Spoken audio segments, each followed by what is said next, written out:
It actually works, which is what I'm impressed about. Like, I thought that this would just crash automatically. Well, there you go. Yeah.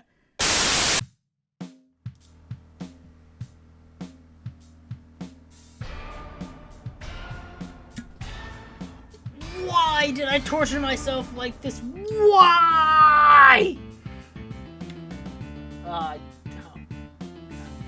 Hi? Oh, it's time for me to explain what I've been doing. 3D modeling hard. This drink tastes funny. What do I do? I got cursed by the big man upstairs. I don't really feel thirsty.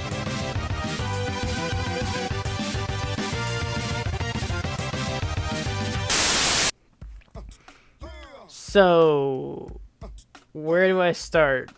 Oh yeah, why did I do this? Well, a better question is why not?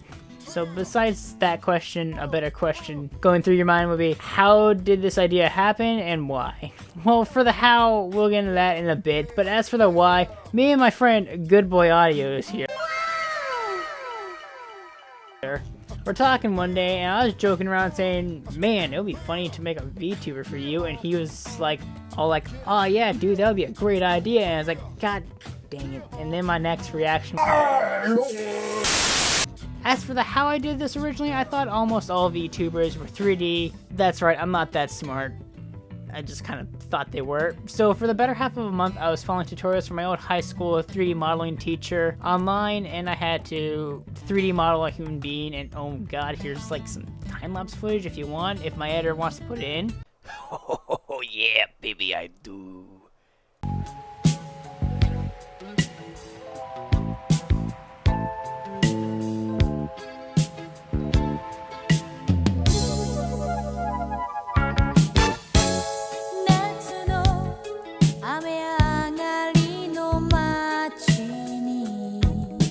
But I did learn that I'm naturally somewhat decent at 3D modeling once I put my mind to it and all that stuff, but besides that, I was kind of screaming half the time.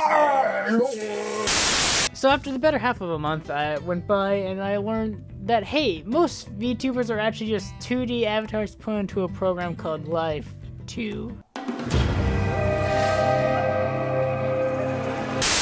It kind of felt like this.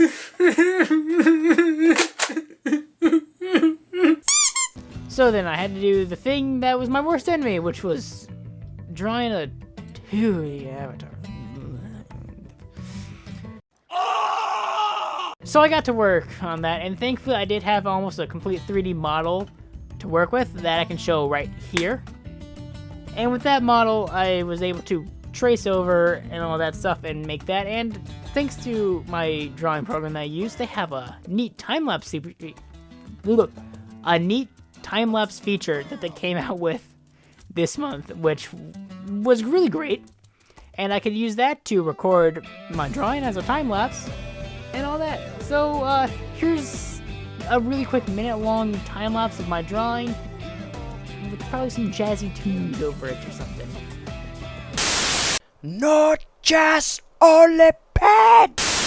Alright then, so yeah, here's the live 2D model, and I'll actually explain a little bit of what you have to go through, like, not in full detail because I only know bare bones, but yeah, here's kind of some of the stuff that you gotta go through and everything. Like, literally, you can literally see that I have to make it so that all of this moves. Like, the nose I'm very proud of right there. Ooh, the shadow moves on the nose depending on which way and everything like that, which looks real nice.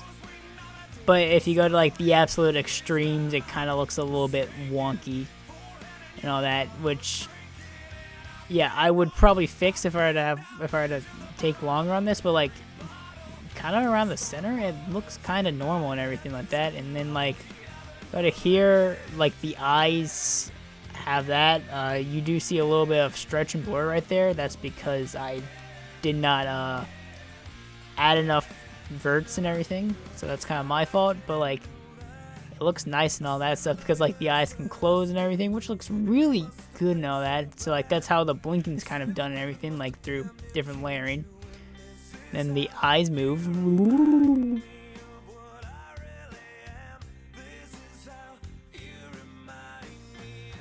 So yeah, the eyes move around and everything, which is really cool and all that stuff. Like, so yeah, like they move around.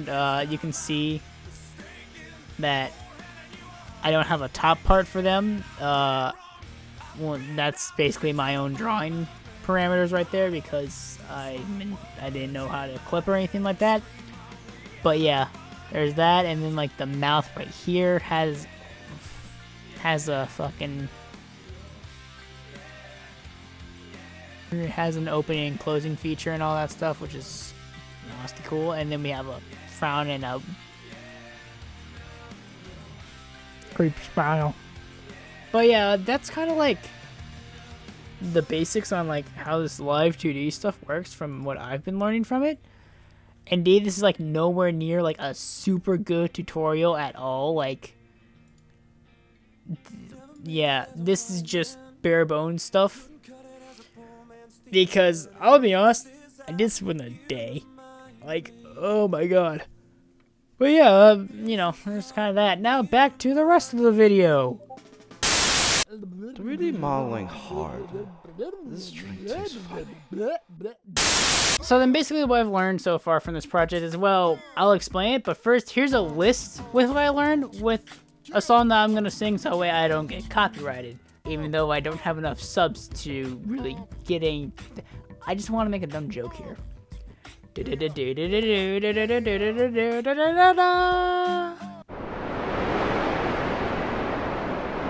I fucked that up. But whatever. So first thing I learned from this project is you should do some research beforehand and learn how to use the programs beforehand. Because for 3ds Max, I knew how to use that back in high school, and it was really just a quick refresher for me to actually know how to use it all again easily. But as for Live 2D, I had no clue what I was doing there. I had to follow a tutorial and all that stuff. We'll talk more about that in a second. But, like, trying to figure out this stuff on the fly was not fun at all. Like, any way at all. Next thing I learned in Live 2D is that you have to make sure your model has eyes separated from left and right. And by eyes, I mean the lashes, like this stuff right here on your eye, like the whites of your eyes. Like you have to have that separated so you can do a blink motion. And you have to get your irises separated too. So like there's a lot of stuff for that. And also your lips. I thought I could just use like one mouth model that was like open like this, like ah. No. You have to like make sure your bottom and top lip are separated. You have to make sure that you have the same coloration on them from your actual model, so that way when you drag them and close them, it looks the same. I did not know any of this starting this project. I thought one mouth worked fine. Yes, Woo! No, I was wrong. Very wrong.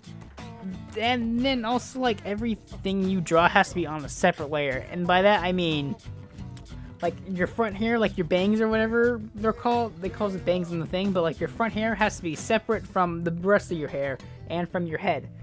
Everything has to be on a separate layer in your program. Thankfully, Live 2D has Photoshop imported or whatever, so if you make it in Photoshop or Clip Studio, as I use a lot because they have, I can just make it a PSD. Because Clip Studio is nice. But yeah, like, you have to learn all this stuff, like, throughout this. I did not know any of this for Live 2D, and it caused hell for me. And in the description, I will also link to the tutorial I used in Live 2D. The only problem, though, is that I kind of got lost watching the second one like 5 times, because in the second tutorial, I'll say, she doesn't explain like how to do it, but in the third tutorial, she does, and my ungity bungity brain was like, yes, don't explain, look for different tutorials, and I spent 3 hours looking for different tutorials and kept on coming back, and then just finally watched the third one. Everything was explained. Here's a watch order.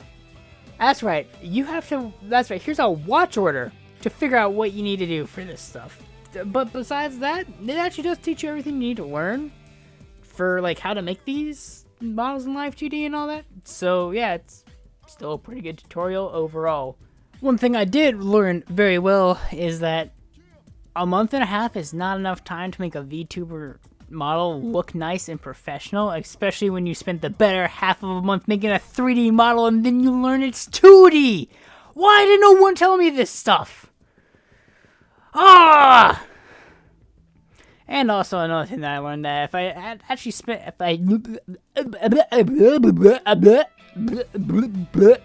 I'll keep that in. And another thing I learned is that if I had to spend more time on this and actually probably, you know, make it look nice and everything, it would probably look nicer instead of like this one picture from Live 2D right here.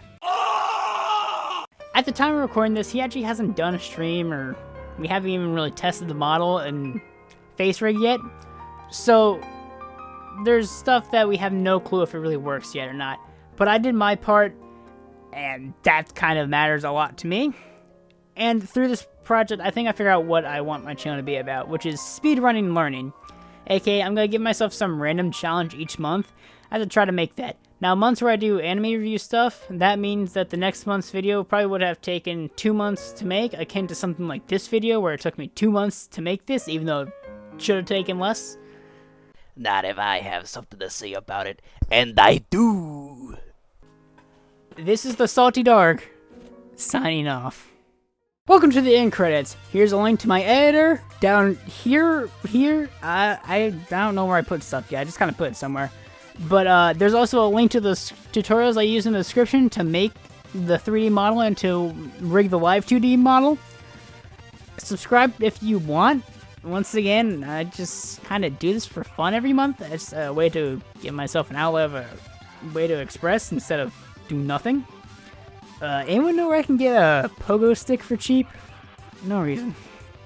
Hope you guys have a great day, night, or whatever time it is for you. Actually, you know, in general, just have a great time. See you next month.